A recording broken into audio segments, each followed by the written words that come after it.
umva mama, umva papa, namwe rubyiruko, impamvu Satani aduhiga nuko hari umugambi Imana igufiteho, ariko nubwo aduhiga, nubwo aturwanya, Imana yavuganye natwe, kandi icyo yavuganye natwe izagisohoza mu izina rya Yesu.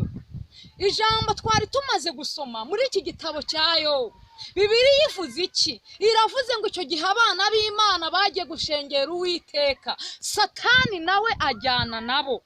Maze ngo Uwiteka abaza Satani ngo uturutse he? Satani asubiza Uwiteka ngo mvuye kuzerera mu isi no kuyitambagiramo. Uwiteka abwira Satani ati witegereje umugaragu wanjye Yobu ukuntu anyubaha, yarangiza akirinda ibibi.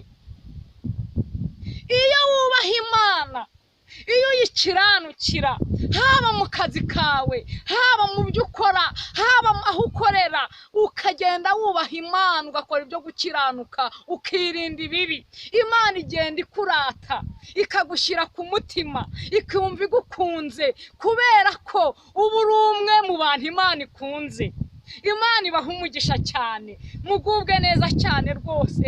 Imana iragusaba kugira ngo ujye ugenda, haba mu kazi ukoramo, aho ukorera.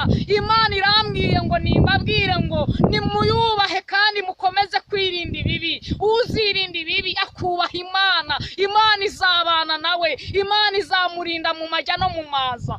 Satani yagiye yateza ibyago byinshi Yobu, ni inkuru ndende cyane tutabasha kurondora, agenda amuteza ibyago byinshi.